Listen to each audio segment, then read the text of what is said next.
안녕하세요. 사연에 빠지다의 DJ 민영입니다. 뿌린 대로 거둔다 라는 말이 있죠. 모든 일은 자기가 한 행동에 따라 결과가 따르기 때문에 나쁜 마음 먹지 말고 도리에 맞게 행동하라는 의미인데요. 오늘도 두 가지의 사연이 준비되어 있어요. 오늘은 또 어떤 흥미진진한 사연이 있을지 오늘도 끝까지 함께 해주세요.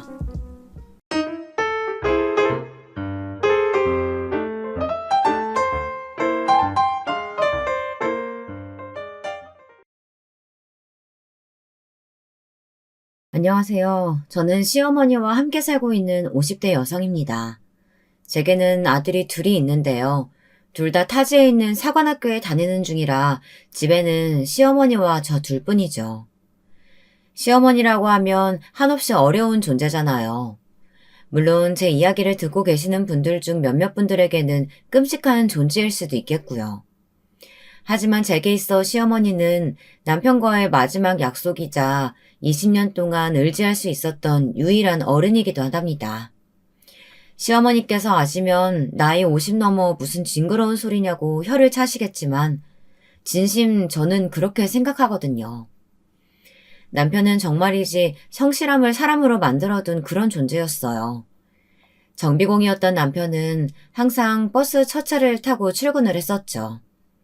가장 먼저 출근해서 기계들 이상 없는지 살펴보는 것이 자기의 할 일이라고 새벽 4시 30분만 되면 벌떡 일어나 출근 준비를 했습니다. 하루도 빼놓지 않고 말이에요. 거기다 가족들은 또 얼마나 챙기는지, 특히 시어머니께 하는 것을 보면 곁에서 보는 사람들이 혀를 내두를 정도였답니다. 물론 남편에게도 형제들은 있었어요. 남편에게는 2명의 형과 여동생이 있었습니다. 하지만 여동생을 제외한 다른 형제들하고는 사이가 좋은 편이 아니더라고요. 솔직히 말하자면 그냥 다른 형제들이 남편을 무시하고 있었죠. 처음에 그 모습을 봤을 때 너무 화가 나서 다 엎어버리고 싶었어요. 그렇다고 제가 화를 내면 뭐 하겠어요. 남편은 아무런 반응이 없는걸요. 하지만 얼마 지나지 않아 왜 남편이 그런 반응을 보였는지 알 수 있었답니다. 남편이 시부모님과는 피 한 방울 섞이지 않는 타인이었기 때문이었죠. 아주 어린 나이에 입양이 되었다고 하더라고요. 시아버지의 오랜 지인이 사고로 세상을 떠나는 바람에 혼자 남은 남편을 시아버님께서 자식으로 삼은 것이죠. 가족들에게 조금이라도 상의를 했으면 좋았으련만 시아버님은 그렇게 배려심이 있는 분이 아니셨던 게 문제였어요. 거기다 어린 나이에 아무것도 모르는 아이들의 질투심은 상상 이상이었고요. 오히려 그 정도가 심해져서 지금까지도 계속되고 있었죠. 남편은 사춘기 때 그 사실을 알았고 그 이후부터는 형제들의 괴롭힘에도 아무런 반응을 보이지 않게 되었다고 말했습니다. 아무리 그렇다고 해도 저는 남편을 자꾸만 무시하는 시댁 식구들을 그냥 보고만 있을 수는 없었어요. 그래서 몇 번 크게 다투기도 했었죠. 그때마다 남편은 무시하고 넘어가면 될 일을 왜 자꾸 상대를 해서 스스로를 힘들게 하느냐고 한숨만 쉬었습니다. 하루는 평소와 다름없이 출근 준비를 하던 남편이 갑자기 제게 시어머님 이야기를 꺼내더라고요. 무뚝뚝해서 절대 먼저 이야기를 시작하는 법이 없던 남편이라 내심 무슨 일인가 싶어 속으로 긴장도 엄청 했었답니다. 그런데 남편이 꺼낸 이야기는 전혀 생각지도 못한 일이었어요. 자기한테는 미안하지만 어머니 우리가 좀 모시면 어떨까? 어머니를? 갑자기 무슨 일이야? 어머님 지금 큰 댁에 계시잖아. 큰 집에서 무조건 자기들이 모실 테니까 한 달에 100만 원씩 생활비 보태라고 난리쳤던 게 3개월 전 아니야? 제 말에 남편은 길게 한숨을 내쉬었어요. 혼자 계시던 시어머니께서 다리를 다치시는 바람에 병원에 한동안 입원하셨죠. 퇴원을 한다고 해도 아직 다리가 불편하시니 혼자 두는 것은 좋지 않다는 생각에 형제들 중 누군가 나서서 시어머니를 모시기로 했어요. 아주버님들은 서로 모시지 않겠다고 난리였죠. 보다 못한 남편이 집이 좁기는 하지만 자신이 모시겠다고 나섰어요.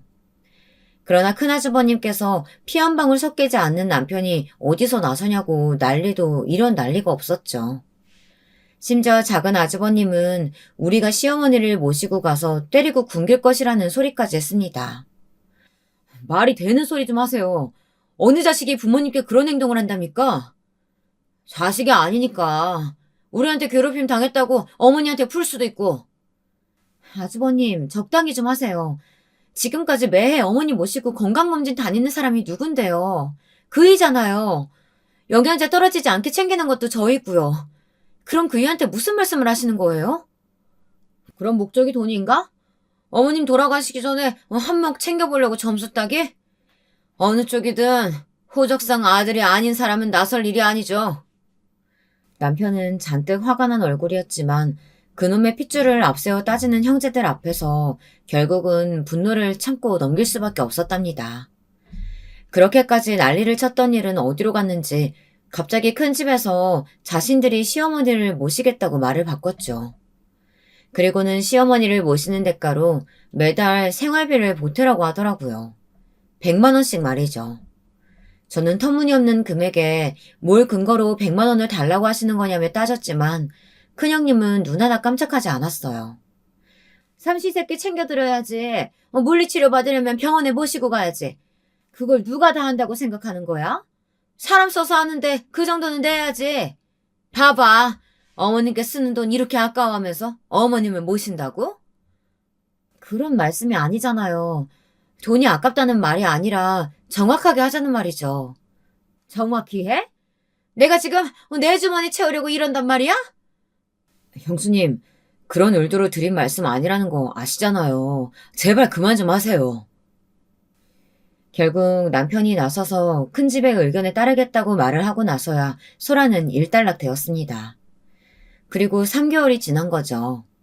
그런데 남편이 다시 그 이야기를 꺼내다니 당연히 당황스러웠죠. 남편은 시어머니께 연락을 받았다고 하면서 도저히 단 하루도 그 집에서 살 수 없다고 하셨다며 우리 집에서 모셔오자고 했습니다. 당시 남편과 제 사이에는 돌이 막 지난 큰아들과 함께 뱃속에 3개월에 접어드는 둘째가 있었어요. 남편이 제 상황을 생각도 하지 않고 이야기를 꺼냈을 것이라고는 생각되지 않았어요. 분명 시어머니께 무슨 일이 생긴 것이었죠. 저는 이유를 물었지만 남편은 좀처럼 이야기를 하지 않았어요. 그러더니 나중에 다시 이야기하자고 하며 출근을 했습니다. 저는 그날을 지금도 후회하고 있어요. 남편에게 무슨 일인지 좀 더 물어볼 걸 하고 말이죠. 그리고 남편이 원하는 대답을 시원하게 해주지 못한 제 자신을 참 오랫동안 몰아붙였답니다. 남편 출근 이후 쏟아지는 잠을 참지 못하고 그대로 다시 잠이 들었는데요. 얼마나 흘렀을까. 시끄러운 소리에 잠이 깬 저는 전화를 받고는 번쩍 정신이 들었어요. 남편이 교통사고로 인해 위험한 상황이라고 하더군요. 뺑소니였어요. 저는 허둥지둥 병원으로 달려갔어요. 신발도 제대로 신지 못하고 택시를 잡고 달려나갔답니다. 하지만 병원에 도착했더니 이미 남편은 이 세상 사람이 아니더라고요. 남편의 마지막도 보지 못했죠. 제게 남편의 부고를 알려준 의사 선생님을 붙들고 얼마나 울었는지 몰라요. 그렇게 정신을 잃었죠. 다시 눈을 떴을 때는 새하얀 병원 천장이 보이더군요. 그리고 어떻게 연락을 취했는지 가장 친한 친구가 제 손을 잡고 있었어요. 저는 친구에게 남편에 관해 물었고 친구는 씁쓸한 얼굴로 제 눈을 피했어요. 그제야 실감이 나더군요. 남편이 정말 이 세상 사람이 아니라는 사실이요. 남편의 장례식은 조촐하고 조용하게 치러졌습니다. 시어머님도 남편의 형제들도 아무도 얼굴을 비추지 않았죠. 남편의 사고 소식을 바로 연락드렸지만 연결이 되지 않았거든요. 상주 자리에는 배가 조금씩 불러오는 저와 아직 한참은 어린 첫째와 함께 서 있을 수밖에 없었답니다. 저 역시 어릴 때 부모님을 잃고 할머니 손에 자랐기에 친척이 하나도 없었거든요. 다행히 저와 남편의 직장 동료들이 찾아와서는 묵묵히 자리를 지켜준 덕분에 텅 빈 장례식장이 되지 않을 수 있었답니다. 시댁 식구들은 장례식이 끝나가는 마지막 날이 되어서야 나타났어요. 그 와중에도 시어머니의 모습은 찾을 수 없었죠. 시댁 식구들은 남편에게 향 하나 피우지 않고 저에게로 바로 다가와서는 적선하듯 돈을 던져주었어요. 저는 이를 악물고 그 돈을 그대로 그들의 얼굴로 던져버렸습니다. 어떻게 형제라는 인간들이 사람이 죽었는데 코빼기도 비추지 않을 수가 있어요? 어떻게 자그마치 30년 넘게 형제로 자랐어요. 핏줄이 어떻게 되었든 30년이란 시간 동안 가족이었잖아요.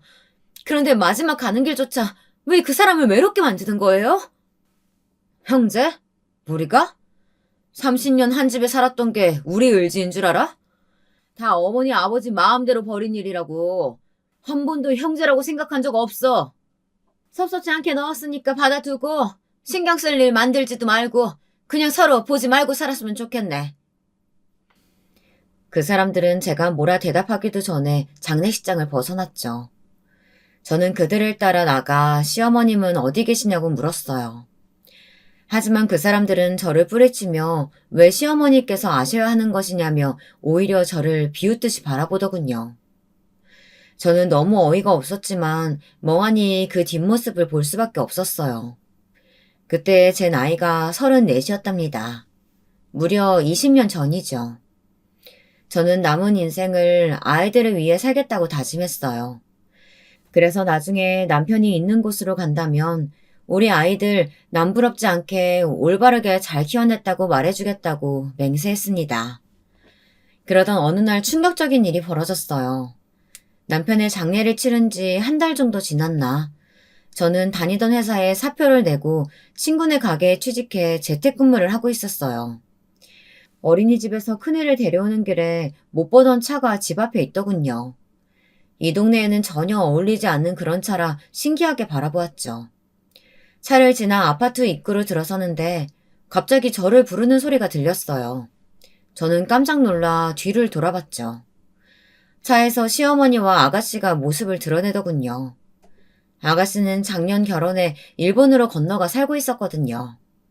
남편을 유일하게 가족으로 오빠로 대해준 사람이 아가씨였어요. 그래서 아가씨 결혼날에 남편이 엄청 기뻐하며 해외로 가야 한다는 사실에 많이 속상해했죠. 시어머니께서는 걷는 것이 약간 불편해 보이기도 했어요. 꽤나 야인 모습이었습니다. 어머님, 어떻게 여기까지 오셨어요? 아가씨는요? 언제 한국으로 들어왔어요? 연락을 늦게 받았어요. 오빠들이 엊그제 이야기해줘서 부랴부랴 한국으로 들어왔어요. 오빠 일 혼자 겪게 해서 너무 미안해요. 아니에요. 저도 정신이 없어서 연락을 드릴 생각을 못했어요. 이렇게 와줘서 정말 고마워요. 어머님, 그동안 잘 지내셨어요? 천벌 받을 새끼들. 어떻게 내 자식이를 그렇게 꽁꽁 숨겨두고 내가 알았더라면 우리 아들 가는 길도 못 보고 내가. 시어머니께서는 금방이라도 쓰러지실 것 같이 휘청거리셨어요. 저와 아가씨는 급하게 시어머니를 부축해 집으로 들어왔죠. 시어머니께서는 큰애를 무릎에 앉혀두시고는 연신 머리를 쓰다듬어 주시면서 어릴 때 시아버님 품에 안겨 집으로 들어오던 남편과 똑 닮았다고 하셨어요. 저는 금방이라도 눈물이 터질 것 같았지만 꾹꾹 눌러 참았죠. 한참을 남편에 대한 추억으로 이야기를 나눴어요. 그러다 저는 시어머님께 거취 문제로 남편과 이야기를 한 적이 있으시냐고 물었습니다. 남편과의 마지막 대화였던 그날의 이야기를 말씀드렸죠. 시어머님께서는 금방 눈물을 뚝뚝 흘리셨어요. 그 집에서는 더 이상 견딜 수가 없어서 그냥 본가로 돌아가겠다고 했더니 큰애랑 며느리가 펄쩍펄쩍 뛰더라. 아직 치료받아야 하는데 어딜 가느냐고 말이지. 그리고 그날 밤에 자기들끼리 이야기 나누는 거 들어보니 그것들이 날 모시고 산다는 이유만으로 다른 애들한테 100만 원씩 받아내고 있었다는 것도 알았고 전문 간병인을 붙여주기는커녕 병원 갈 때마다 내가 사람 불러서 움직여야 했었어. 근데 그 많은 돈을 이것들이 자기 주머니에 넣을 생각을 하니 속에서 천불이 나는 것 같더라고. 저도 그 이야기 듣고 믿을 수가 없어서 아는 지인한테 알아봤더니 진짜더라고요. 너무 어이가 없기도 하고 큰 소리 그렇게 쳤으면서 엄마를 방치하고 있었다는 것이 너무 화가 나서 따질 생각으로 전화를 걸었어요. 근데 대뜸 막내 오빠가 이제 더 이상 이 세상 사람이 아니라고 하잖아요. 그래서 바로 들어왔죠. 그럼 그이 그렇게 되었다는 사실조차 듣지 못하셨어요? 미안하다. 매일같이 전화하던 막내가 소식이 뚝 끊겨서 걱정은 됐었는데 바빠서 그렇다는 말을 고지고대로 그냥 믿어버렸어. 아휴, 미안하다, 내 새끼. 마지막을 그렇게 보내다니. 제 손을 잡고는 연신 미안하다고 말씀하시는 시어머니를 보니 장례식장에서의 일이 떠올라 마음이 다시 아팠지만 애써 괜찮다고 대답했어요. 시어머니께서는 앞으로 어떻게 할 생각이느냐고 도와줄 일은 없느냐고 물어보셨지만 저는 아무것도 필요 없다고 단박에 거절했어요. 시어머니께서는 경제적으로든 무엇이든 다 도와줄 수 있다고 원하는 것을 이야기하라고 했었지만 저는 아무것도 바라는 것이 없었습니다. 시어머니께서는 섭섭한 얼굴을 하시고는 자리에서 일어나셨죠. 아가씨의 부축을 받으며 움직이시는 시어머니 모습을 보자 문득 남편과의 마지막 대화가 떠오르더군요. 저는 현관을 나서려는 두 사람을 붙들고 큰 용기를 내서 말했어요. 어머니, 제가 어머니를 모시고 살면 안 될까요? 언니, 지금 뭐라고 하셨어요? 이제 배도 불러올 텐데 언니 혼자서 어떻게 다 챙기려고요. 언니 힘들어요. 그이가 그랬어요. 어머니 모시고 살고 싶다고. 어머니를 우리 집으로 데려오고 싶다고. 근데 그런 그이한테 그렇게 하자고 속 시원하게 말을 못 해줬어요. 늦었지만 그이가 원했던 일 제가 하고 싶어서 그래요. 제가 모시고 살게요. 시어머니께서는 가만히 제 얼굴을 바라보셨죠. 어쩌면 이 이야기를 듣고 계시는 분들은 저의 이런 결정을 무모하고 어리석다고 잔소리하실 수도 있겠네요. 남편도 없는 시댁에 들어갈 생각을 할 수 있느냐고 하실 수도 있고요. 하지만 저는 진심이었어요. 남편의 소원을 들어주고 싶었거든요. 시어머니께서는 한참을 그 자리에 가만히 계시더니 그렇게 하자고 하시며 이 집은 정리하고 본가로 들어오라고 하셨어요. 정말 모든 일은 일사천리로 진행되었어요. 아가씨가 큰 도움이 되었죠. 다행히 본가가 멀리 있는 것은 아니라 저는 이삿짐을 불러 정리하고 남편과 추억이 쌓인 것들만 따로 챙겨 제가 본가로 들어갔습니다. 본가에서는 언제 왔는지 큰형님이 와 계시더라고요. 큰형님은 시어머님 앞임에도 불구하고 제게 삿대질을 하기 시작했죠. 이게 다 무슨 짓이야? 내가 분명히 말했지? 앞으로 서로 볼 일 없이 살자고. 내 말이 말 같지 않아? 제가 여기 있든지 말든지 형님이랑 무슨 상관이라고요. 그리고 저는 어머님하고 살려고 왔지 형님이나 아주버님하고는 죽음도 관계가 없거든요. 형님이 어머님 모시고 살 것도 아니잖아요. 뭐야? 그럼 어머니께서 본가로 돌아오시겠다고 했던 게 다 동서가 꾸민 일이야? 무슨 자격으로 동서가 어머님을 모시는데? 제가 왜 자격이 없어요? 어머니 막내 며느리가 전데요. 형님만 며느리인 줄 아세요? 막내 며느리 좋아하네. 남편도 없는 시댁에 꾸역꾸역 들어와서 살려는 의도가 도대체 뭔데? 왜? 돈이 부족해? 그래서 거머리처럼 여기 들어오는 거야? 어머님 등골이나 빨아먹고 살려고? 저는 당장이라도 큰형님의 머리채를 잡고 흔들고 싶은 충동이 들었어요. 아마 제가 임신한 상태가 아니었다면 달려들었을지도 모르겠네요. 저는 너무 화가 나 덜덜 떨리는 손을 부여잡고는 최대한 분노를 가다듬었어요.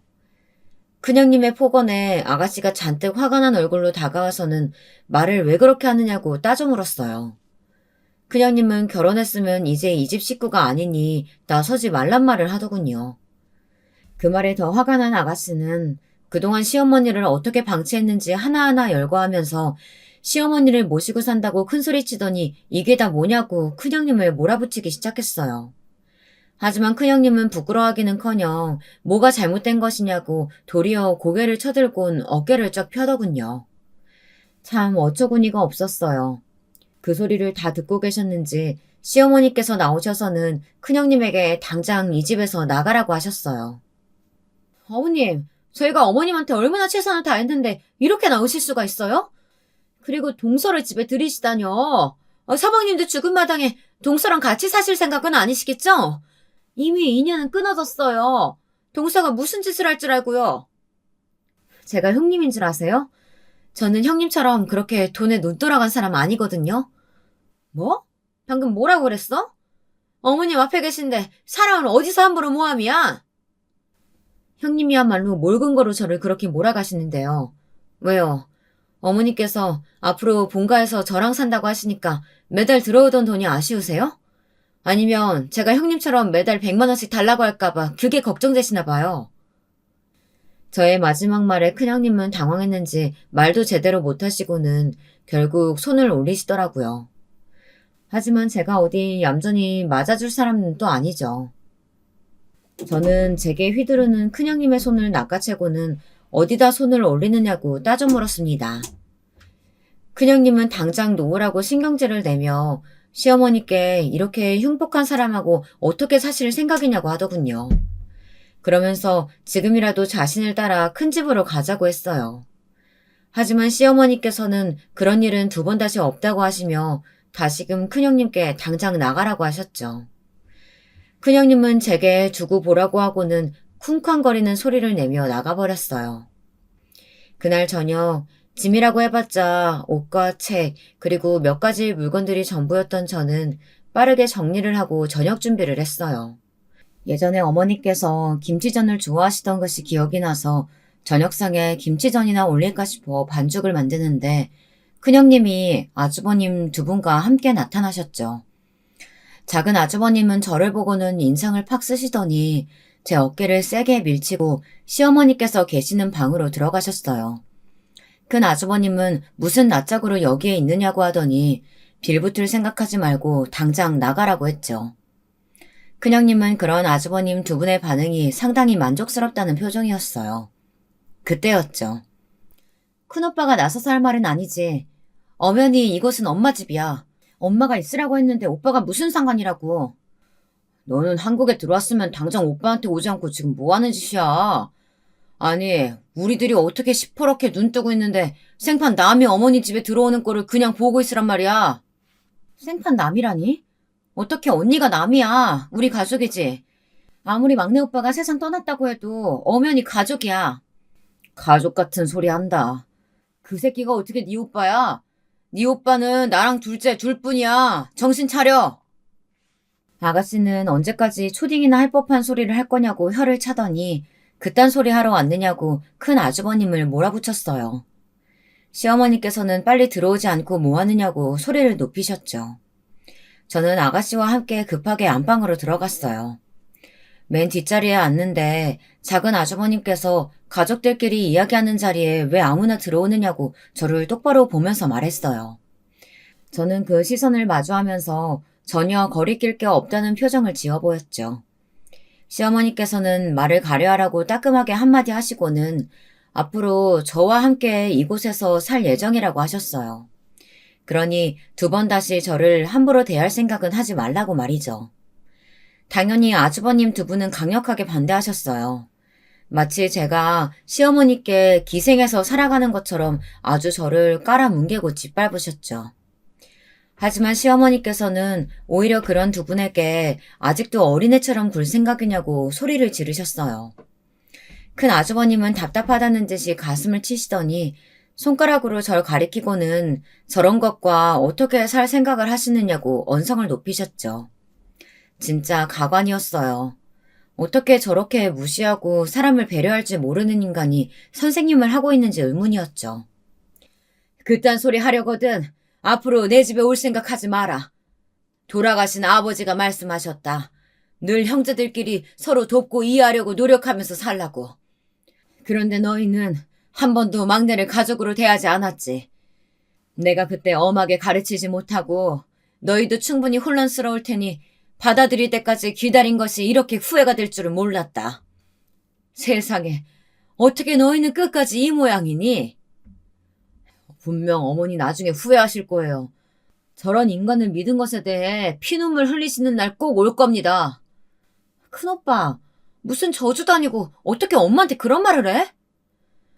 우리를 내치신 것은 어머니예요. 나중에 다른 말 하지 마세요. 작은 아주버님은 시어머니의 뜻이 확고해 보이자 벌떡 자리에서 일어나더니 저를 노려보고는 그대로 나가버렸어요. 큰 아주버님께서는 몇 번이고 시어머니께 생각을 다시 해보셔야 한다고 설득했지만 소용이 없었죠.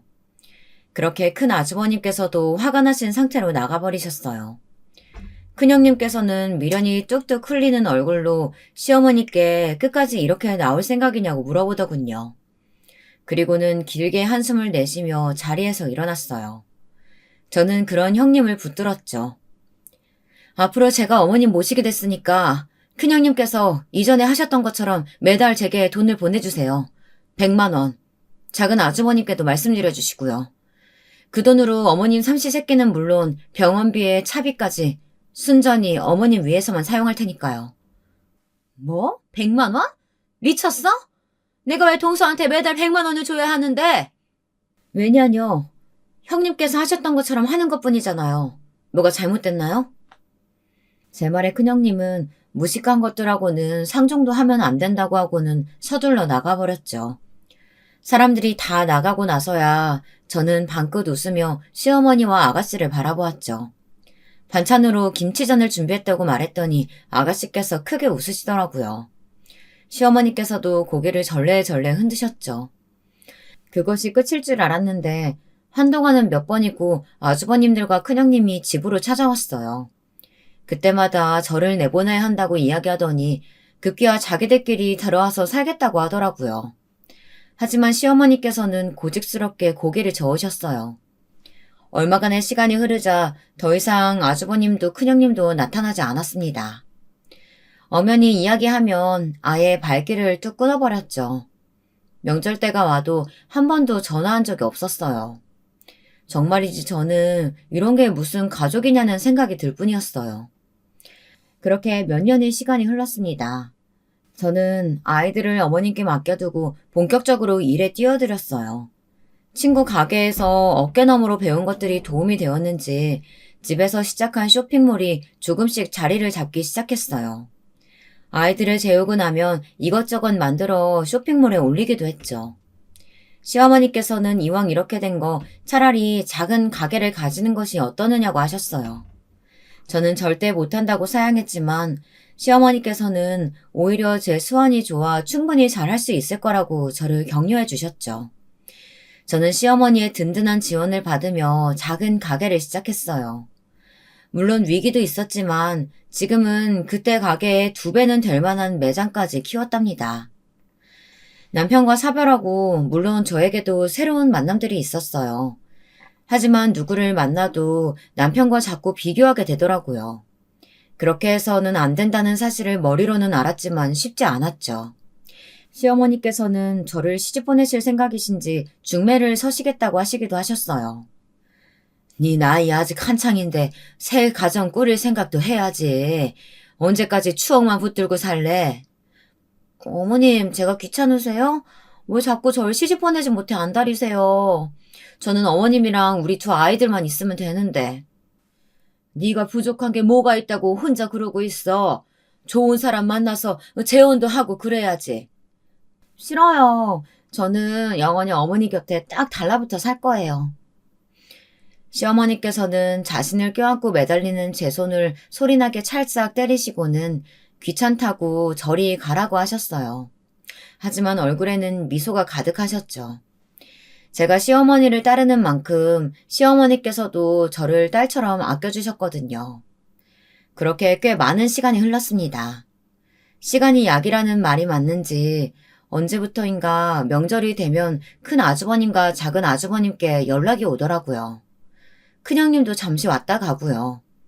제가 가게에 있는 동안 다녀가셨는데 큰형님이 왔다 가시면 시어머니께서 상당히 불쾌한 표정을 지으셨어요. 무슨 일이 있느냐고 물었지만 시어머니께서는 그냥 몹쓸 이야기를 들었다고만 하셨죠. 그 일이 무엇인지 너무 궁금했지만 저는 그냥 알겠다고 하고는 넘어갔어요. 하지만 며칠 뒤 큰 아주버님께서 퇴근길에 잠깐 들리신 것인지 저녁 시간에 집에 오셨는데요. 제 쪽으로는 시선도 주지 않고는 다짜고짜 시어머니께 어떻게 그러실 수 있냐고 화를 내더라고요. 저는 갑자기 찾아와서 무슨 짓인가 싶어 한마디 하려는데 시어머니께서 막으셨어요. 내가 뭘 어떻게 했다고 그럴 수 있냐는 말이 나오니? 아니, 애들 유학자금 좀 보태달라고 부탁드렸는데 어떻게 그렇게 매몰차게 거절하실 수가 있으세요? 우리 집 장손이에요. 장송 공부한다고 미국 가는데 모른 척하고 가실 생각이세요? 공부? 공부하러 미국 가는 거냐? 사고치고 도망치는 거냐? 내가 집에만 있으니 듣는 기가 없는 줄 알아? 어디서 사람을 반 죽여놓고는 도망칠 생각을 해? 잘못했다고 가서 빌어야지. 그건 오해였어요. 장난이 좀 심해진 것뿐인데 상대방이 오해해가지고. 오해건 장난이건 사람이 크게 다쳤어. 병원에서 장애가 남을지도 모른다고 하는데 아비가 돼가지고는 도망을 치게 만들어? 당장 멱살 잡고 가서 그 가족들 앞에 납작 엎드려 사과할 생각은 해야지. 부끄러운 줄도 모르고. 시어머니께서 카랑카랑한 목소리로 조목조목 짚어가며 말씀하시자 큰 아주버님께서는 벌겋게 달아오른 얼굴로 당장 미국으로 보내야 하니 도와달라는 말을 반복했어요. 하지만 시어머니께서는 단호하게 단 한 푼도 도와줄 수 없다고 말했죠.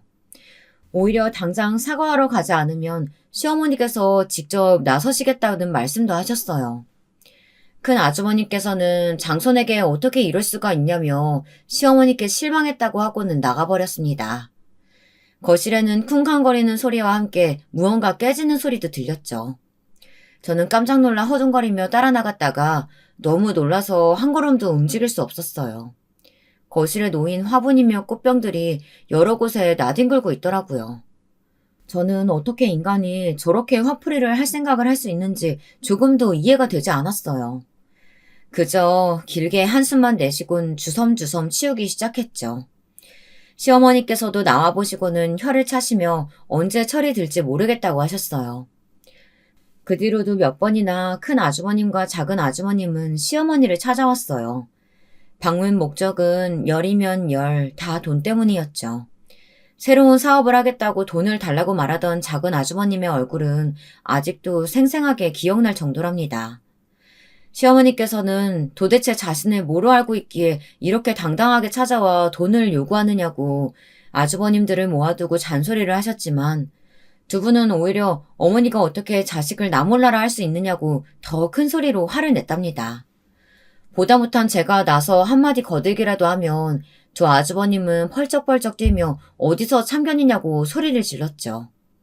뭘 한다고 함부로 끼어들어? 가족 문제니까 입 다물어. 매번 이렇게 오셔서 돈을 달라고 요구하시는데 제가 옆에서 보기 너무 화가 나서요. 도대체 어머니를 작은 아주머님은 뭐라고 생각하시는지 모르겠네요. 본인이 사업하실 생각이시면 대출을 받든 뭐라든 스스로 하실 생각을 하셔야죠. 왜 어머님께 손을 벌리시는데요? 그러는 재수 씨는 어디 떳떳해요? 지금 하고 있는 가게 우리 엄마가 해준 거잖아. 내가 처음부터 뭐라 그랬어. 순진한 어머니 등쳐먹을 요량으로 들어온 거라고 그렇게 말씀드렸는데. 아휴. 제 가게가 왜요? 제 가게 처음 낼 때 어머니께서 조금 도와주신 건 맞지만 저는 매달 매출이 어땠는지 어머니께 하나부터 열까지 다 보고 드리는데요. 제 가게라곤 하지만 어머니 가게죠. 저는 바지 사장이나 다름없으니까요. 그리고 제가 어머니께 돈을 달라고 말한 적은 없거든요. 누구랑은 다르게. 제 말이 전곡을 찌른 듯 아주버님들은 헛기침을 하면서 외부인은 빠지라고 말하며 시어머니를 설득하려고 했죠. 하지만 시어머니께서는 끝까지 아무것도 하지 않겠다고 기대하지 말란 말로 두 사람을 내쫓으셨어요. 그런 일이 몇 번이나 반복되자 더 이상 집에 찾아오는 일은 없었답니다. 물론 그와 동시에 명절 때 걸려오던 전화도 딱 끊겼고요. 시간은 바람처럼 흘러 시어머니를 모시고 산 지도 20년째 되던 해였어요. 이제는 아이들도 고등학교를 졸업하고 대학 진학을 앞두고 있었죠. 아이들은 군인이 되고 싶다고 하더니만 사관학교에 원서를 넣더라고요. 특히 큰애는 어릴 때 몸이 약해 걱정이 많았는데 무슨 일이 있어도 사관학교에 가고 말겠다고 재수까지 했답니다. 주변에서 아들 둘을 다 군인으로 만들 생각이냐고 말려야 하는 것 아니냐고 했지만 저도 시어머니께서도 전혀 그런 생각을 하지 않았어요. 본인들이 하고 싶고 잘할 수 있는 일이라면 무엇이 되었든 시도해보는 것이 중요하다고 생각했죠. 그렇게 아이들까지 가버리니 북적북적 거리던 집이 뭔가 허전하게 느껴지더라고요. 그런 생각을 하지 않으려고 좀 더 일에 열을 올리기도 했지만 마음이 허전한 것은 어쩔 수가 없었어요. 하지만 인간은 적응의 동물이라고 하잖아요. 곧 조금씩 허전함을 잊어가는 어느 날이었습니다. 평화가 지속된 것이 문제인 것인지 모르지만 갑자기 불행이 벼락처럼 찾아왔죠. 그날은 시어머니께서 건강검진 결과에 재검이 필요하다는 부분이 있어서 병원에 간다고 나가신 날이었어요. 함께 가겠다는 저를 극구 말리시고는 혼자 다녀오겠다고 하시던 시어머니와 좀처럼 연락이 닿지 않더라고요. 처음에는 사람이 많아서 그런가 보다 싶었는데 그런 것 치고는 너무 오랜 시간이 흘렀죠. 괜히 슬슬 불안해지기 시작했어요. 저는 몇 번이고 반복적으로 전화를 걸었지만 소용이 없었죠. 저는 그 길로 병원으로 향했어요. 거기서 저는 충격적인 일을 들었답니다. 시어머니께서는 애시당초 병원에 오신 적이 없다는 말이었어요.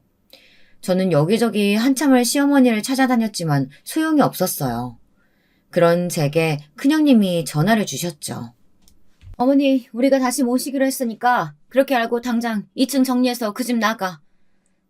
어머님을 모신다니 무슨 말씀이세요?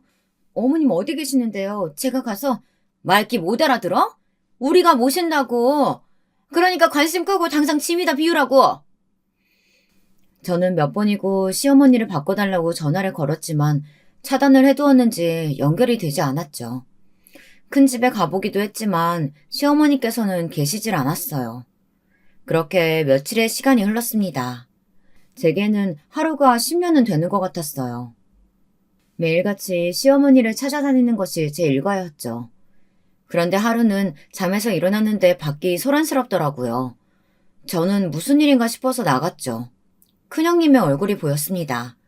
그리고는 처음 보는 사람들 여럿이 큰 박스를 들고 있었어요. 그냥 봐도 이삿짐을 싸는 사람들이었죠. 저는 지금 뭐 하는 짓이냐고 물었지만 저를 힐끗 본 큰형님은 사람들에게 2층을 깨끗하게 비우라고 말했어요. 2층에는 저와 사관학교에 있는 아들들의 방이 있었죠. 이게 다 무슨 짓이에요? 여기는 어떻게 들어오셨어요? 어떻게 들어왔냐니? 문 따고 들어왔지. 동서가 있는 줄은 몰랐네? 잘 나왔어. 빨리 짐 정리해서 나가줬으면 좋겠어. 그게 무슨 소리예요? 나가라뇨. 형님이 무슨 권리로 나가라 말아 하시는데요. 아직 속시 못 들었나 봐? 어머니 돌아가셨잖아. 지금 우리 그이랑 처방님 장례 준비하느라 정신없이 바빠. 저는 스망치로 머리를 한 대 세게 맞은 기분이었어요. 어머니께서 돌아가시다뇨. 저는 절대 그럴 리 없다고 말했지만 큰형님께서는 이런 일로 거짓말을 하겠느냐고 하더니 어디론가 전화를 걸어서는 스피커폰으로 돌리더군요. 큰 아주버님이셨어요. 큰 아주버님은 정신없는데 왜 전화하냐고 집은 정리가 다 되었느냐고 하더군요. 준비 중이야. 그건 그렇고 어머니 돌아가셨다는데 여기 못 믿는 사람이 있어서. 아무렴 우리가 어머니 목숨 가지고 거짓말을 할까? 근데 아직도 그 집에 있었단 말이야? 당장 내보내. 쓰레기는 깔끔하게 정리해야지. 그나저나 변호사는 왜 이렇게 빡빡한 거야? 변호사가 영 말이 안 통해? 잘 좀 구슬려봐. 그게 되면 벌써 둘째가 했겠지. 씨알도 안 먹혀. 아예 말을 듣질 않아. 유언장 좀 보자고 하는데 그게 뭐 그렇게 어려운 일이라고. 저는 큰아주머님이 말하는 그것의 정체가 저라는 것을 대번에 알 수 있었어요. 저를 그것이라고 칭했다는 사실보다 시어머니의 죽음 앞에 아직도 돈 타령에 자기들 하고 싶은 대로만 움직이는 아주버님과 큰형님의 모습에 헛구역질이 올라올 정도로 소름 돋았습니다. 어떻게 시어머니께서 돌아가셨는데 이런 반응들을 보일 수 있는지 믿을 수가 없었어요. 눈물 한 방울 흘리지 않는 모습에 저는 치밀어 오르는 분노를 꾸역꾸역 눌렀어요. 큰형님은 들었으면 당장 꺼지라고 말했지만 저는 시어머니 마지막 가시는 순간까지 한 발자국도 움직이지 않겠다고 말했죠. 큰형님은 유언장에 이름이라도 있길 바라느냐고 하더니 설사 그런 일이 있더라도 다 자기들이 알아서 처리할 예정이라며 그런 기대를 절대 하지 말라고 엄포를 놓더라고요. 그 말에 참고 있던 화가 폭발하고 말았어요. 짐승만도 못한 것들. 어떻게 어머니께서 돌아가셨는데 그렇게 눈물 한 방울 흘리지 않고 돈동거릴 수가 있는 건데 그러고도 너희가 무사할 것 같아? 눈물? 누가 본다고 그런 비생산적인 것을 흘리는데? 진짜 너희들은 인간도 아니야. 알아? 큰형님은 시어머니 마지막 가시는 길을 보겠다는 제 말은 깡그리 무시하고 사람을 시켜 저를 밖으로 끌어냈죠.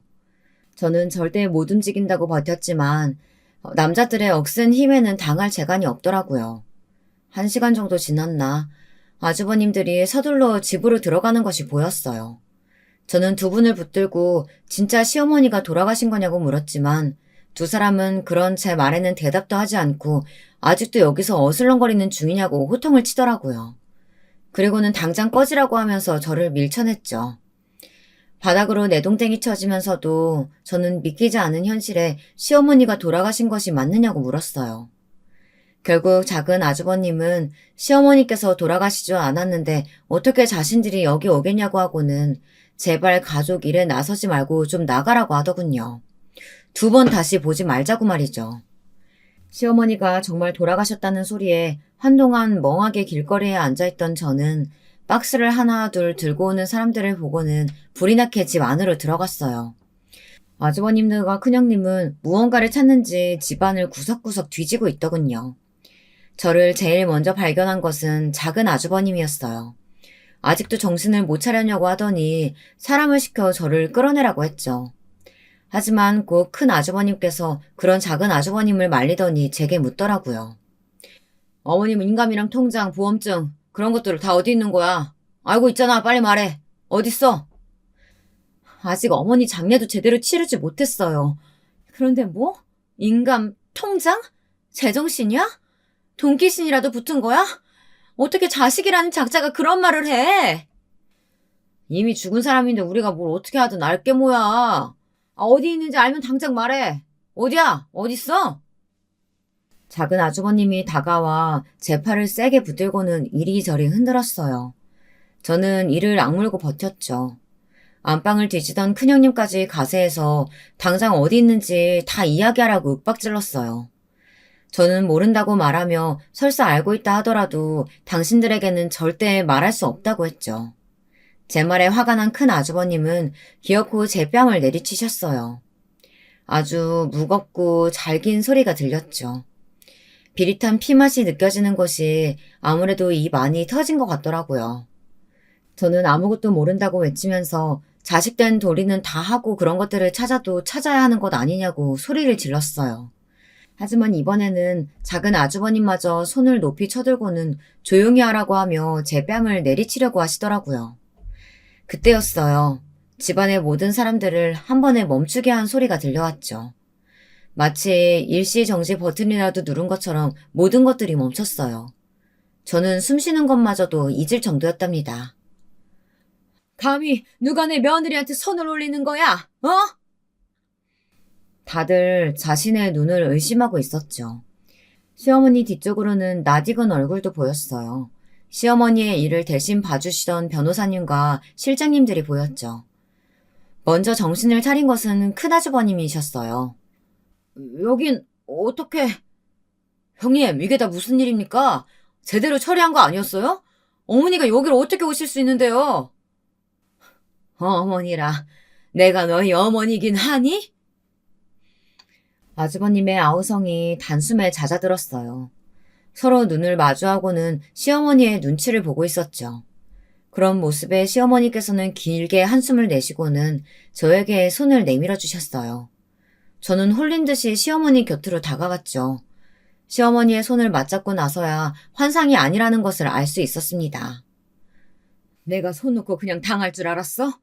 너희들이 내 뒤에서 무슨 짓 저지르고 있는지 모를 줄 알았더냐? 그래도 자식이라고 믿고 싶었던 내가 등신이지. 어머님, 그게 아니고요. 그러니까요. 그 주둥이 잡아서 비틀어버리기 전에 닥쳐. 너희들 말은 뭐가 되었든 듣고 싶지 않다. 시어머니의 카랑카랑한 목소리가 집에 울리면서 아주버님들과 큰형님의 얼굴은 점점 하얗게 질려가고 있었어요. 시어머니께서는 제 손을 토닥이며 아무것도 걱정할 것 없다고 하시면서 퉁퉁 부어있는 제 눈가를 만져주시며 앞으로 내게 자식은 아가씨와 저뿐이라고 말씀하셨어요. 큰 아주버님께서는 버럭 그게 무슨 소리냐고 하셨지만 시어머니께서는 뒤에 계시는 실장님에게 고갯짓을 하실 뿐이었죠. 실장님께서는 무슨 서류처를 열어보시더니 또랑또랑한 목소리로 이야기를 시작하셨어요. 처음에는 이게 무슨 소리인가 했는데 뒤로 갈수록 기함을 토할 일들이 가득하더군요. 시아버님의 연줄로 사립학교에 들어간 큰 아주버님께서 학부모에게 돈을 받아 수행평가 성적을 날조했더라고요. 그 돈으로 불법 도박을 일삼고 있었고요. 도박이 사람을 미치게 하잖아요. 당연히 집안을 거덜내고 있었죠. 거기다 명품에 환장한 큰형님은 씀씀이를 견디다 못해 결국에는 회산돈에 손을 대기 시작했어요. 그런데 지금은 감당 불가할 규모까지 이르렀다고 하더군요. 작은 아주버님의 상황도 크게 다르지 않았어요. 시어머니의 이름을 팔아 사업을 시작하긴 했지만 제대로 된 비전도 없이 여기저기 일만 만들어 투자자를 모은 모양이더라고요. 그렇게 모은 돈으로 다른 쪽 사고 친 것을 수습하기 바쁜 상태였죠. 실장님은 이 모든 자료를 해당 기관에 넘겨 합당한 징계와 처벌을 받을 수 있도록 조치를 취했다고 말했어요. 이야기를 들은 작은 아주버님은 불같이 화를 냈어요. 어머니, 어떻게 자식들한테 이렇게 하실 수가 있으세요? 자식이 고소당하게 생겼는데 상대방한테 자료를 주다뇨. 어머니 정말 실망입니다. 그 새끼 살아있었어도 그렇게 하셨었겠어요? 나한테 어떻게 자식에게 이럴 수 있냐고 따지기 전에 너희가 자식으로서 무슨 짓을 했는지부터 생각하렴. 언제까지 내 탓하고 아버지 탓하고 막내를 탓할 거야?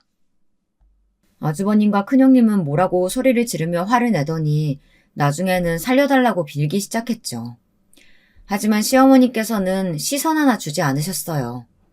그리고는 모든 것을 다 스스로가 만든 업보라고 하시면서 당장 집에서 나가라고 말씀하셨어요. 물론 순순히 알겠다고 하고 나갈 사람들은 아니었죠. 실장님이 곧 사람들을 데리고 와선 세 사람을 밖으로 끌어냈어요. 안방은 정말이지 전쟁터가 따로 없었어요. 한동안 그 모습을 바라보던 시어머니께서는 두 눈을 질끈 감으셨죠. 입꼬리가 파르르 떨리는 모습에서 시어머니께서 얼마나 속이 상하셨는지 고스란히 느껴지더라고요. 저는 시어머니의 손을 강하게 잡았어요. 아무리 몹쓸 자식들이라곤 하지만 그래도 자식인데 그 속이 어디 멀쩡하겠습니까?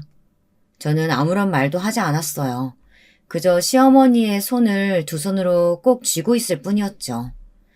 한참을 그렇게 서 있던 시어머니께서는 약간 잠긴 목소리로 제게 미안하다는 말씀을 하셨어요. 자식을 잘못 키운 자신의 탓이라고 하시며 자책을 하셨죠. 사춘기 애도 아니고 이제 50 넘은 자식이에요.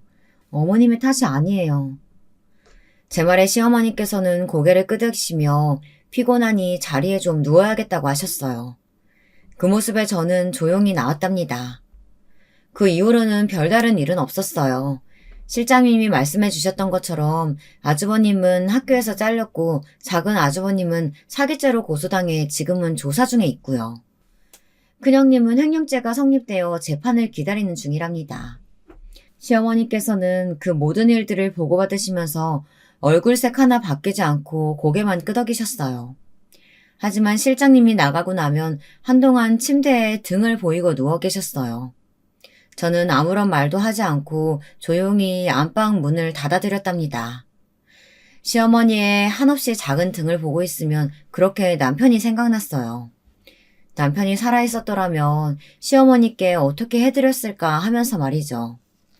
다정하게 안아줬을까? 아니면 가서 손이라도 잡아드렸을까? 20년이나 지났음에도 남편을 생각하니 심장 한쪽이 찌릿하게 아파오네요.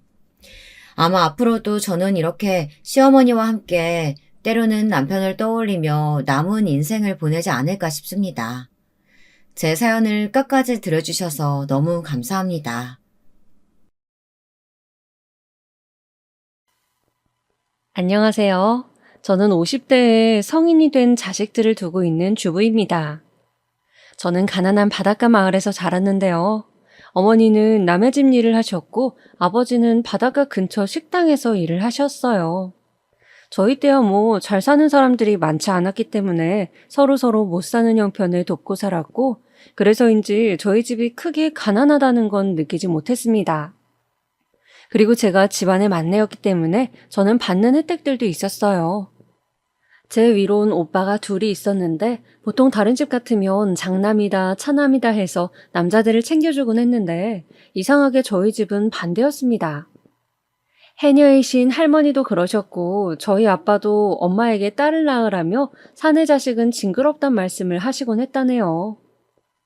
아이고, 이번엔 딸이었으면 좋겠네. 이쁜 딸이었으면 바랄 게 없겠어. 두 명이나 사내 자식이니 이 마지막은 딸이겠지? 아이고, 여보, 그게 내 뜻대로 되나요? 하늘이 점지해 주시는 거지. 그래서인지 제가 태어났을 때 아빠는 무척이나 기뻐하셨다고 합니다. 오빠들과는 나이 차이가 좀 있어서 오빠들이 제 기저귀를 갈아주기도 했다는데 당연히 저는 기억이 나지 않지만 아마도 그렇게 집안의 사랑을 독차지하며 자랐기에 가난해도 행복했던 어린 시절을 보냈던 것 같아요. 특히 저희 작은 오빠가 저를 너무 이뻐해서 친구들에게 놀림까지 당했다고 하는데요. 아빠는 그런 작은 오빠에게 동생을 돌보는 건 전혀 부끄러운 일이 아니라며 앞으로 우리 점숙이는 니들이 책임지는 거다라고 말하셨답니다. 오빠들은 그런 아빠의 특명을 어기지 않고 저를 잘 보살펴 주었고요. 특히나 불의의 사고로 어머니가 돌아가시면서 오빠들의 마음속엔 어떤 책임감이 생긴 건지 저를 더 애틋하게 생각하곤 했습니다. 오빠들과 제가 어느 정도 크고 나서부턴 아빠의 식당 일을 돕기도 했는데요. 아빠는 귀한 딸 손 다친다며 해산물을 손질하지 못하게 했지만 제가 손님들에게 말을 잘 붙이고 하니 음식을 나르게 되었죠. 그리고 저는 어느 순간부터 해마다 전국 각지에서 오는 관광객들을 보며 가끔씩 동경에 빠지게 되었어요. 언제부터였는진 기억이 나지 않지만 특히 제가 그중 가장 동경하던 곳은 서울이었습니다. 오빠, 서울은 어떤 곳일까? 막 자동차도 많고 공장도 많고 그러나? 나도 모르지. 안 가봤으니. 왜? 너 서울 가고 싶어? 응, 궁금하잖아. 오빠는 안 궁금해? 저는 뭐든 맛보고 경험해보고 싶고 하고 싶은 게 많은 아이였습니다.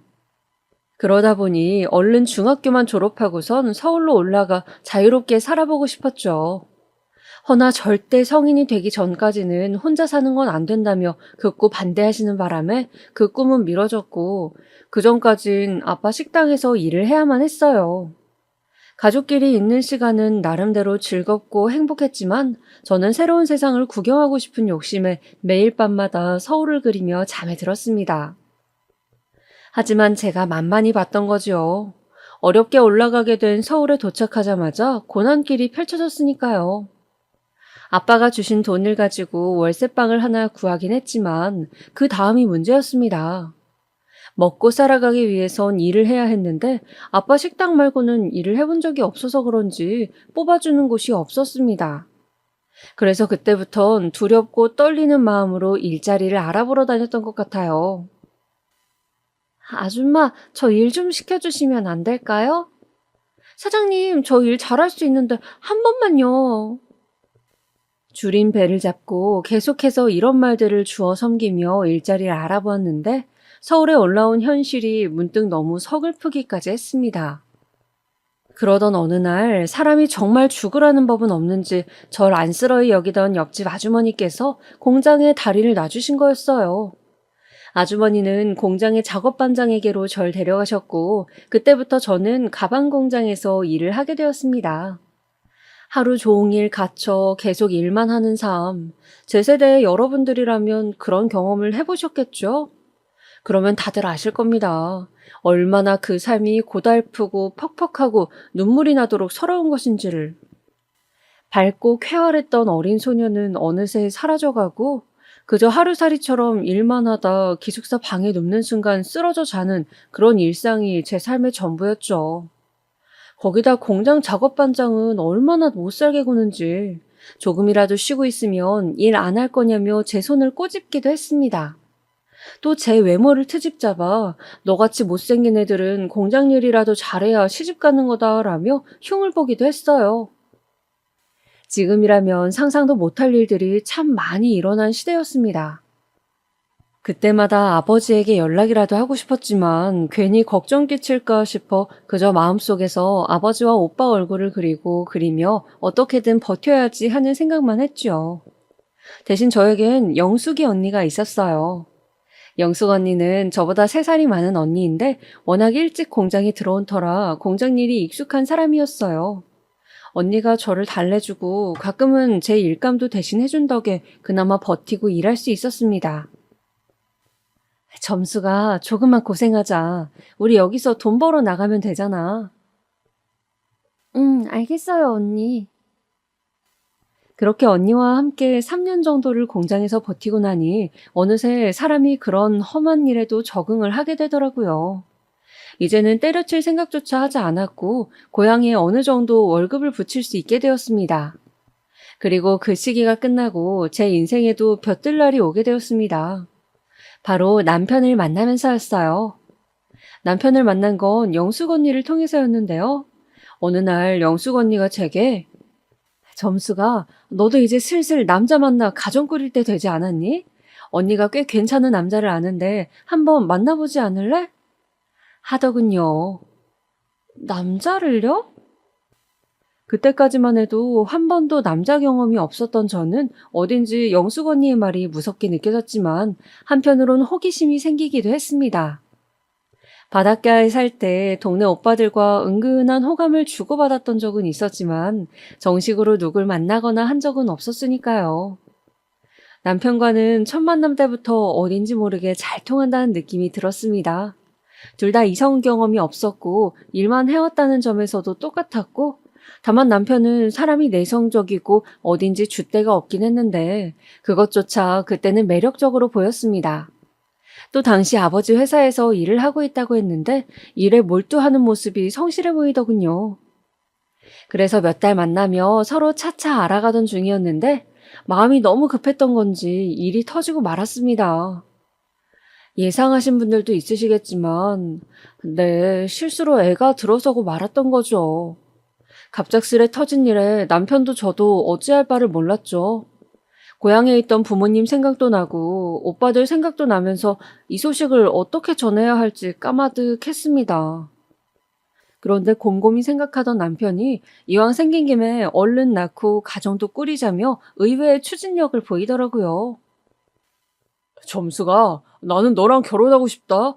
우리 잘 만나고 있었으니 어차피 결혼했을 거 조금 빨리 한다 생각하자. 우리 어머니도 보여주고 싶어. 어머니부터 보러 가자. 남편은 하루빨리 시어머니를 뵈러 가자 재촉했고 그 바람에 저는 시댁의 그 높은 문턱을 넘어서고 말았습니다. 뱃속엔 아이를 뵌 채 말이죠. 그런데 시어머니는 저를 보자마자 혀를 끌끌 차셨습니다. 남편에게 저에 대한 이야기는 대충 들었는지 딱히 저에게 물을 말도 없었어요. 그저 물 한 컵 내어주고는 한숨 쉬고 혀만 차실 뿐이었죠. 옆에 있던 시아버지께서는 저를 본 채 만채 하셨고요. 잔뜩 긴장한 채 어머님을 뵈러 갔는데 막상 말씀은 없으시니 제가 먼저 말을 하자 싶어 입을 떼었습니다. 어머님, 저 처음 뵙겠습니다. 김점숙이라고 합니다. 근데 들려오는 어머님의 다음 말은 제 귀를 의심할 정도로 충격적이더라고요. 우리 아들 새끼가 맞는 건 확실한 거지? 네? 확실하냐고? 그것부터 확실히 하자꾸나. 네, 당연히 맞죠. 이 사람 애입니다. 어머니 왜 그걸 의심하세요? 그때는 시어머니의 눈도 못 쳐다보고 더듬더듬 말을 이어갔던 것 같아요. 당황스러움이 반, 놀라움의 반이었습니다. 어떻게 그걸 의심하실 수 있나? 내가 그런 해픈 여자로 보인 건가 싶어 괜히 옷매무새를 만졌습니다.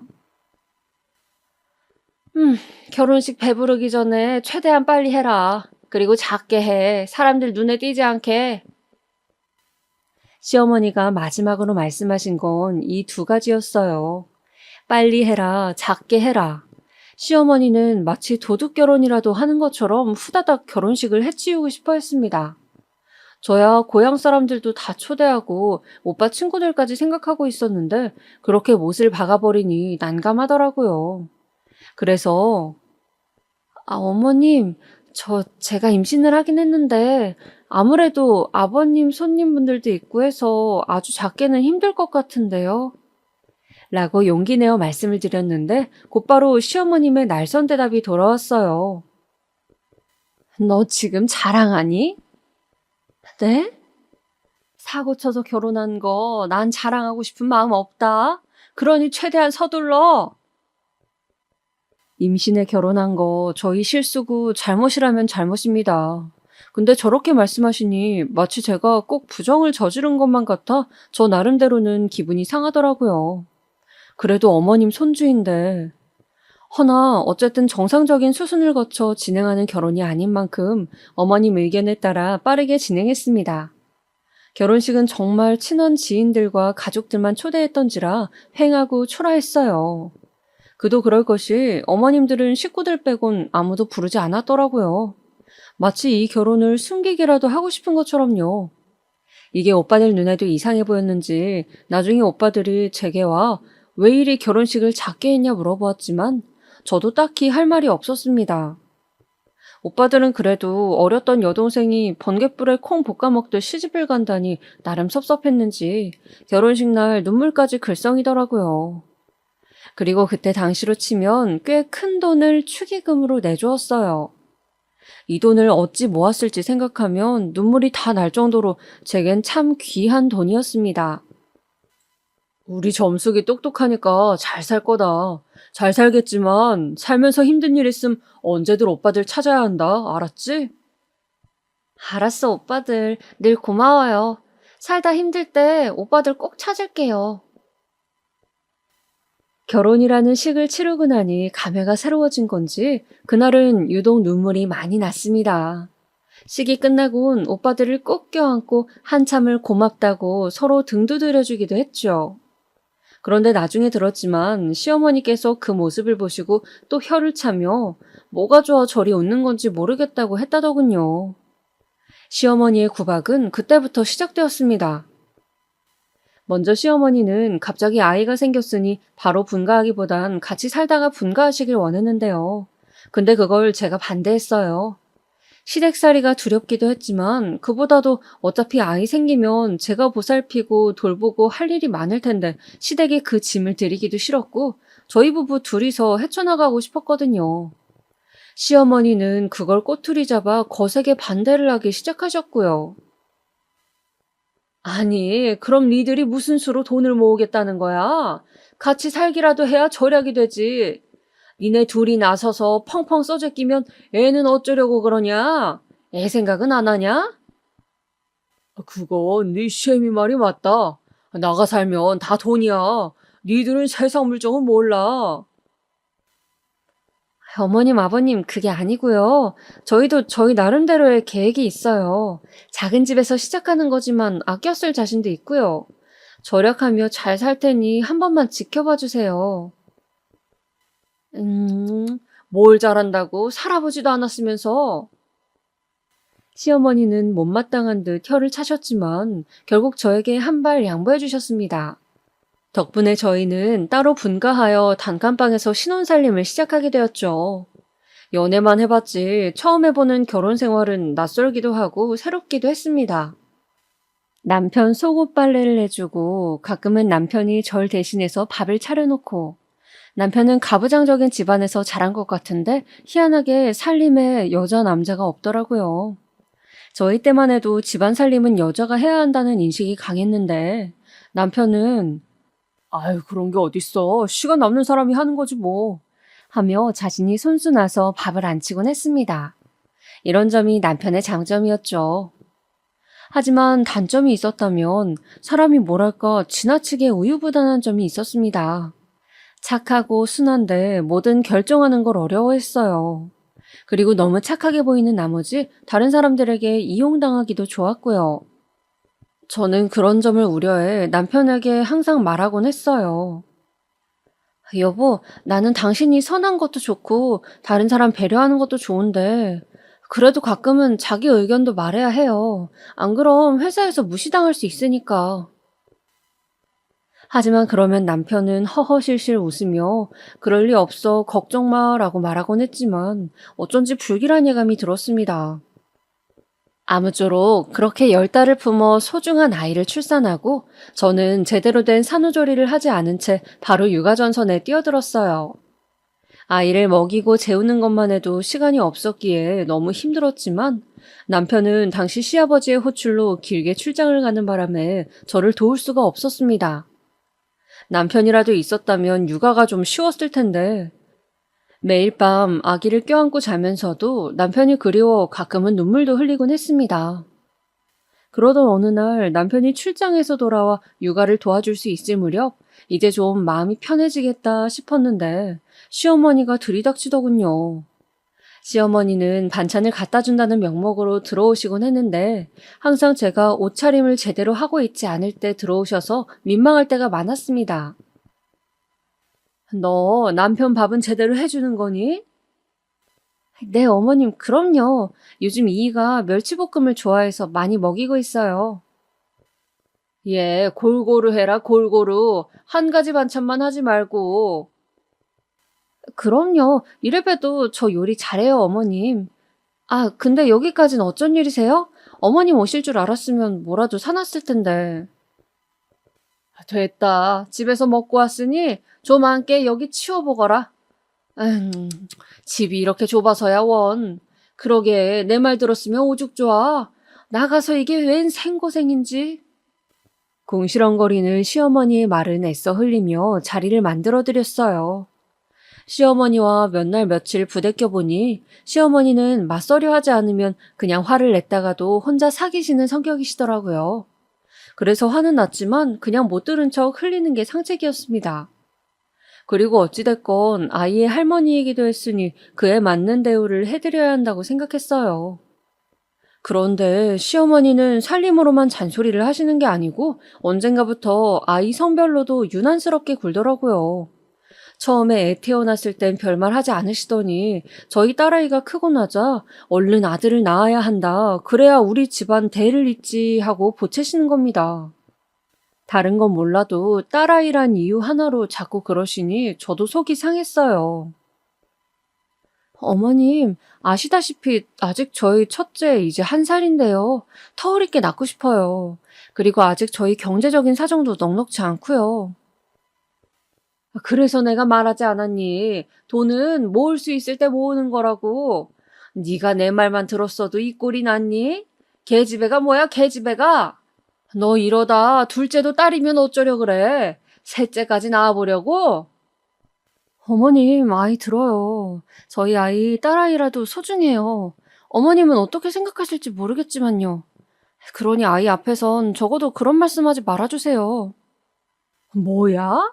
하, 여보, 얘가 지금 나한테 하는 말 들었어요? 기막혀 정말. 어딜 시애미를 가르치려 들어? 그래 너, 그 태도가 뭐냐? 네 집에서 그렇게 교육받았어? 어른한테 따박따박 말대꾸 하라고 그러디? 가끔은 시어머니보단 시아버지가 더 얄밉게 굴 때가 있었는데요. 바로 이런 경우였어요.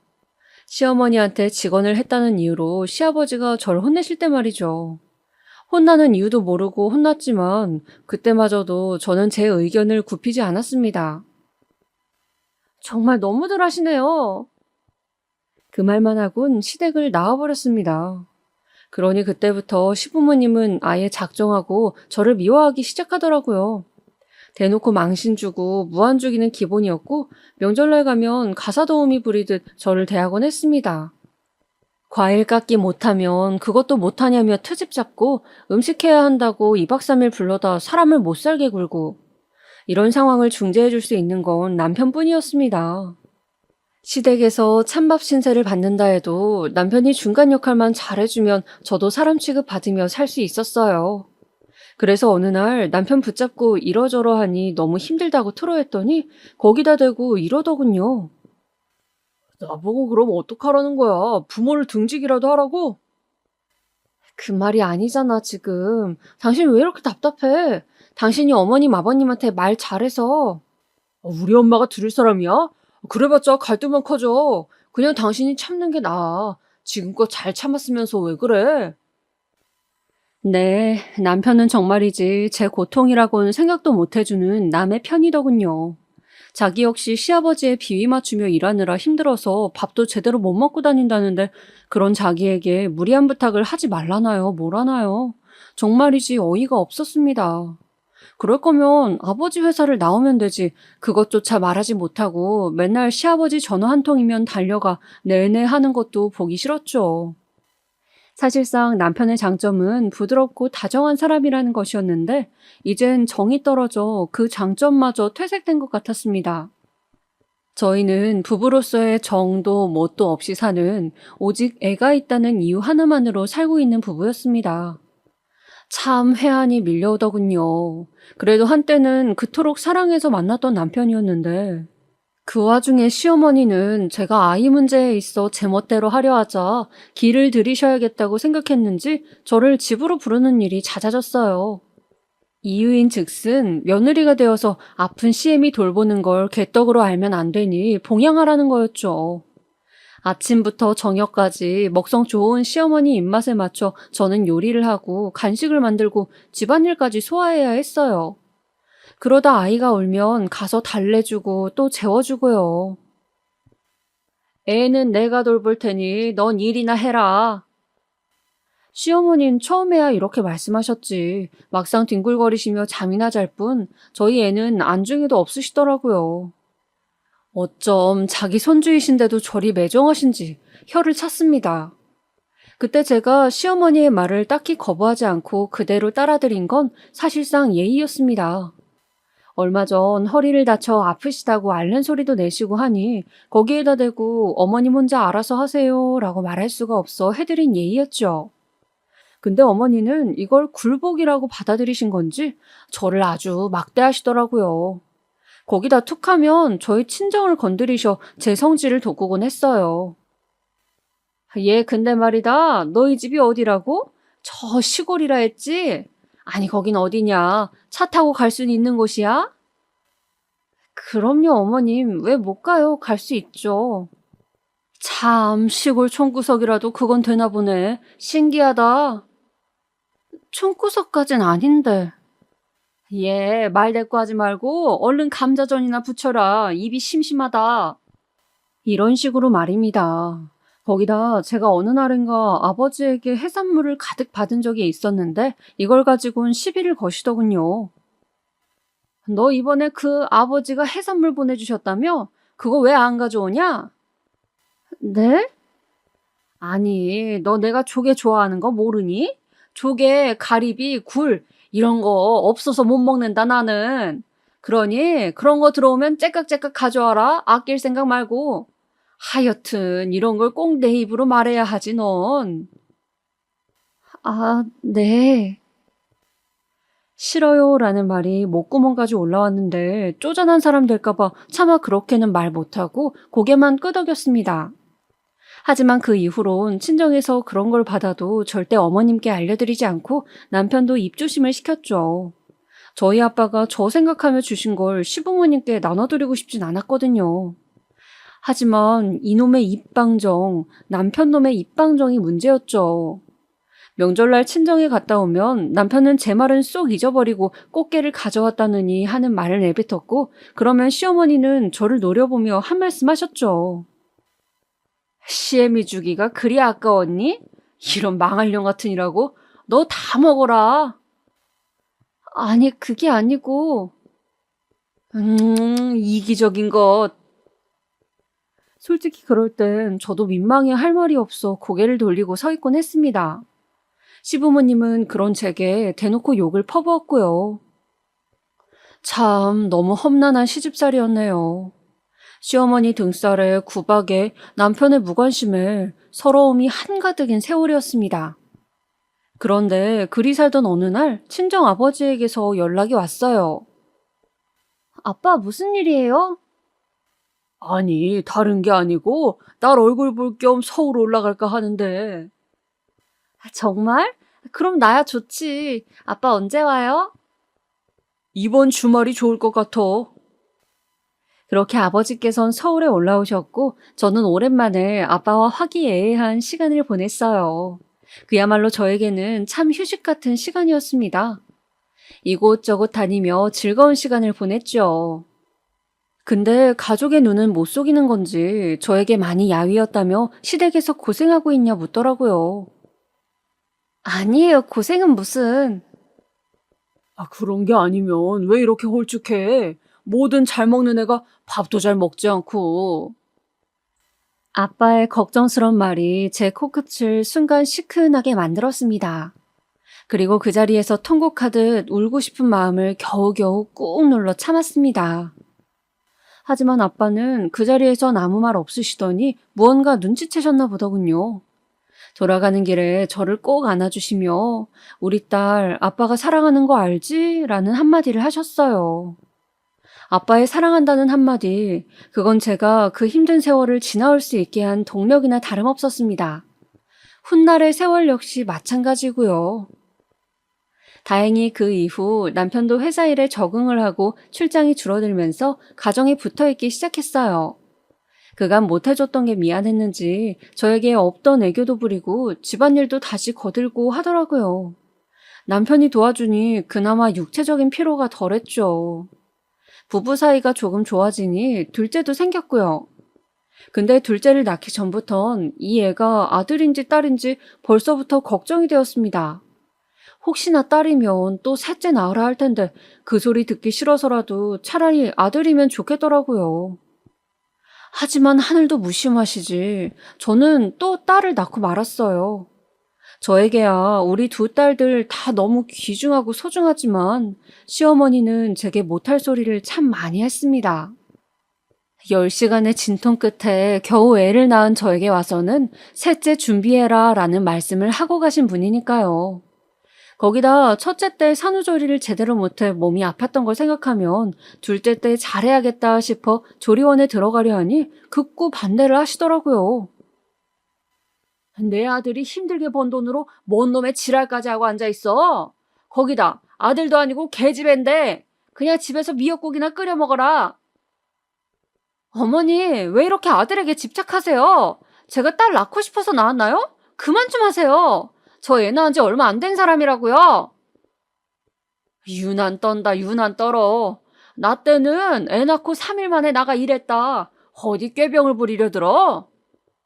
그건 어머님 때고요. 전 그렇게 못합니다. 결국 저는 시어머니의 말을 무시하고 조리원에 들어갔습니다. 남편에게도 이번에 어머님 편을 들면 그때는 얄짤 없을 거라고 경고해두니 처음으로 자기 엄마한테 큰 소리도 내보더라고요. 덕분에 관리를 받고 나왔는데 역시나 나오자마자 시부모님은 저를 다신 안 볼 기세로 말씀하시더군요. 너 같은 며느리 든 적 없으니 이혼을 하든지 해라. 갈라서라고 내 아들이랑. 네? 엄마 왜 그래요? 이러지 않기로 했잖아요. 가만히 있어. 너 내가 지금까지 그 거지 같은 시골 집구석에서 온 너 며느리랍시고 받아주고 참아줬다. 근데 나도 더는 한계다. 너 같은 거 필요 없으니 당장 내 아들 집에서 짐 싸 나가라. 뭘 멀뚱히 보고 서 있어? 그럼 네가 나가지. 내 아들이 나가야겠니? 지금껏 일 안 하고 집에서 놀고 먹고 자빠졌으면 그것만으로 감사하게 생각하고 나가야지. 갓난아기를 낳은 저에게 당장 나가라는 시어머니. 제가 어떻게 했어야 하는 걸까요? 그저 시어머니 말에 순종했어야 했던 걸까요? 그렇게 둘째를 낳았을 적 이미 저와 시댁은 갈등의 골이 너무도 깊어져 있었습니다. 그리고 남편은 역시나 우유부단하게 저기 있잖아, 여보. 조금만 여관 같은 데 가 있어. 내가 금방 찾아갈게. 라고 하며 저를 내쫓더군요. 너무 서럽고 서글퍼 눈물이 다 났습니다. 우는 게 더 자존심 상하는 거란 걸 아는데도 그 순간은 도저히 멈춰지지가 않더라고요. 하지만 여기서 나가면 제가 지는 거라는 걸 알았으니 저는 꿋꿋이 버티고 있었습니다. 어디 한번 누가 이기나 해보자 하는 심정으로 시어머니 역시 버티고 서 있었고요. 저는 그렇게 피말리는 신경전 속에서 육아까지 해내고 있었습니다. 그런데 어느 날 정말로 제가 잠시 집을 떠나야 하는 일이 생기고 말았는데요. 바로 오빠에게서 온 연락 때문이었습니다. 점수가 너무 놀라지 말고 들어라. 지금 병원으로 좀 와야겠다. 아버지가 위급하시네. 오빠의 어조는 낮고 차분했지만 그 안엔 왠지 모를 불안이 가득했습니다. 병원에 도착하니 저를 향해 웃어 보이던 아버지는 이미 외양 자체가 너무도 달라져 있었습니다. 깡마른 몸매에 퀭한 눈 밑 전에 봤던 아버지의 모습이 아니었죠. 아빠, 우리 딸 왔구나. 보고 싶었는데 이렇게 보는구나. 오빠, 어찌된 일이야, 이게? 오빠는 조용히 저를 끌고 나와 아버지의 상태를 설명해 주었고, 저는 휘청거리는 몸을 제대로 가눌 수도 없었습니다. 점수가 아버지 잘 보내드리자, 우리. 오빠도 코끝을 훌쩍이고 있었어요. 아버지는 시한부 선고를 받으신 후였습니다. 항상 저희를 위해 희생만 해오시던 아버지였는데 건강검진 한번 챙겨드리지 못했다는 사실이 그렇게 죄스럽게 느껴질 수가 없었습니다. 저는 그날 아버지를 피해 오빠들과 울고 또 울었어요. 아버지는 반대로 많이 웃어주셨습니다. 어렸을 적 고향에서 있었던 이야기, 오래전 돌아가신 엄마 이야기를 하면서요. 아버지와 이야기가 끝날 즈음 오빠들은 자기들이 있을 테니 저에게 집에 돌아가 있으라고 했습니다. 아이도 있잖아. 애기 보살펴야지. 아, 네. 한 사람의 자식이기 이전에 이미 누군가의 부모였던 저는 아이에 대한 책임도 져야 했어요. 그래서 저는 어쩔 수 없이 발걸음을 돌려 아이를 돌보기 위해 올 수밖에 없었죠. 아이를 돌보면서도 아버지 생각뿐이었습니다. 아이에겐 미안했지만 곧 떠날 아버지가 생각나면 하루에도 몇 번씩 눈물을 짓곤 했어요. 근데 시어머니는 제가 이럴 때마다 얘, 너 애 앞에서 그렇게 울면 못 쓴다. 왜 이렇게 우는 거니? 안 좋은 영향이라도 미치면 어떡하려고? 하며 뭐라 하더라고요. 모든 사람은 죽는다, 죽어. 그러니 청승 떨지 말아라. 아마도 이런 말씀을 하고 싶으셨겠죠? 전 듣기 싫어 대꾸조차 하지 않았습니다. 시어머니 또한 제가 이젠 자기 말을 철저히 무시한다는 걸 알았는지 본인 집으로 돌아가시더라고요. 아버지에게는 고비가 여러 번 왔습니다. 오늘 밤을 못 넘길 수도 있다는 것 같다는 말이 들려왔을 땐 새벽에 남편과 함께 애를 업고 찾아가기도 했어요. 하지만 아버지는 너무도 굳건하셨습니다. 아버지, 제발 조금만 더 살아주세요. 힘내주세요. 라는 자식의 요구를 차마 거절할 수 없었는지 생각보다 오래도록 있어주셨어요. 그런데 그러던 어느 날 일이 벌어지고 말았습니다. 그날이 아직도 끔찍하게 생생한데요. 시어머니의 생신날이었습니다. 시어머니는 자기 생일이라고 오전부터 무척 들떠 있었습니다. 반면 저는 아버지 걱정과 육아에 지쳐 다소 기운 없이 요리를 하고 있었죠. 그런 제게 누가 보면 내 생일상 아니고 제사상인 줄 알겠다. 얼굴 좀 피고 요리하지 그러니? 하며 통을 주시는 시어머니. 무시하고 불고기, 잡채, 파전 하나하나 만들다 보니 시어머니의 친구들이 오시더라고요. 집안이 금방 시끌시끌 왁자지껄해졌습니다. 그때였어요. 갑자기 전화가 걸려오더라고요. 오빠였어요.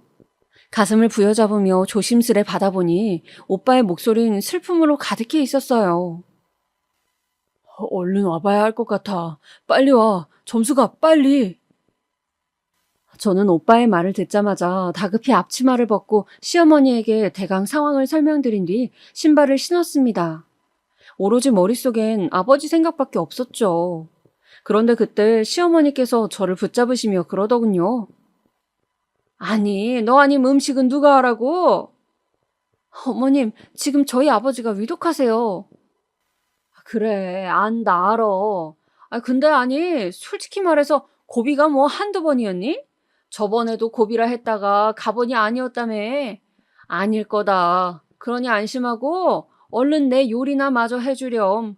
정 가고 싶거든. 요리 다 하고 가라. 어머니 지금 장난치세요? 어머니가 하시면 되잖아요. 너야말로 지금 뭐 하는 짓거리야? 내 친구들까지 있는 앞에서. 이게 시어미 생일을 뭘로 보고? 네 아버지만 중하고 시애미는 중하지도 않아?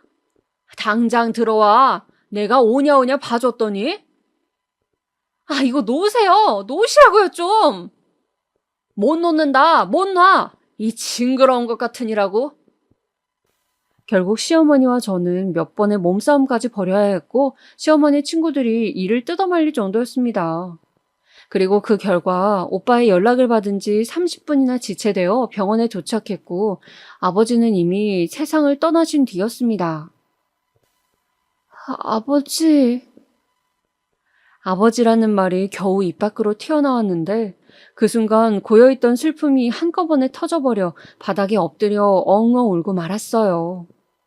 아버지에게 못내 사랑한다는 말도 하지 못하고 이리 허망하게 떠나보는 게 그렇게 가슴이 아플 수가 없었습니다. 그런데 장례식을 치르는 동안 마주한 시모의 얼굴을 보곤 슬픔이 아닌 분노가 치밀더군요. 시어머니는 절 보고 멋쩍은 듯 웃더니 시아버지와 함께 떡을 먹으며 하하호호 수다를 떨다 가셨는데 그 모습을 보고 있자니 도저히 참을 수 없는 수준의 분노가 치밀었습니다. 저는 아버지 장례가 끝나고 오빠에게 말했습니다. 제가 아버지의 임종날 무슨 일을 겪었는지 말이죠. 오빠들 잘 들어? 나 아버지 임종날 늦었던 거 왜 그랬는지 이야기해줄게. 내가 그날 시어머니 생신이라 요리를 하고 있었는데 아버지 위급해서 가야 한다고 하니까 나를 붙잡더라. 나 아니면 요리는 누가 하냐고. 그래서 늦은 거야. 그 여자가 날 못 가게 붙잡느라고. 그게 정말이야? 내가 말한 거 전부 다 사실이야. 나 이대로 못 넘어가겠어. 남편도 징글징글하고 나도 참을 만큼 참았어. 이젠 끝내려고 해. 도와줄 수 있어? 아, 이런 개망나니 같은 집구석? 시댁 주소 불러. 어디야? 오빠들은 제 말에 저보다 더 열이 받은 듯 했습니다. 얼굴이 불그락 푸르락 해지더니 당장 시댁 주소 부르라고 하더군요. 오빠들이 무슨 일을 치진 않을까 걱정이 되긴 했지만 일단은 그 길로 시댁으로 쳐들어갔죠. 열쇠가 있어 초인종을 누르지 않고 문을 열었는데 시어머니와 시아버지 둘 다 TV를 크게 틀어놓고 코를 드르렁거리며 잠을 자고 있었습니다. 오빠들은 그 즉시 화장실에 있는 변기물을 바가지로 퍼 그대로 시모와 시부의 얼굴에 쏟아부어 버렸습니다. 아니, 뭐 하는 짓이야? 뭐 하는 짓이긴요. 당신이 내 동생이 아버지 마지막 가는 길 보는 거 방해했다면서요. 우리 아버지가 얼마나 찾으셨는지 아세요? 아니 잠시만요. 우리 말로 합시다, 말로. 얘 며느라가야 말려라. 안 말리고 뭐하니?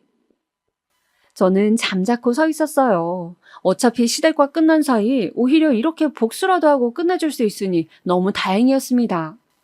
바닷가에서 일하는 오빠들의 험악한 인상과 몸을 보고는 시어머니는 계속 몸을 달달 떨었고 시아버지 역시 안쓰러울 만큼 저에게 도움의 눈길을 보내고 있었어요.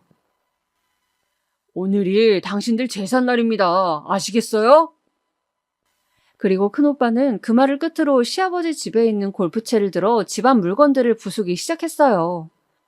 물건들이 부서지는 동안 작은오빠는 냉장고 문을 열더니 먹다 남은 케이크를 찾아 시어머니 얼굴에 지디기로 했어요. 그러자 시어머니는 비명을 질렀고 제가 오빠를 막아섰습니다. 제발 며느라 부탁한다. 제발 그만 좀 하게 해다오.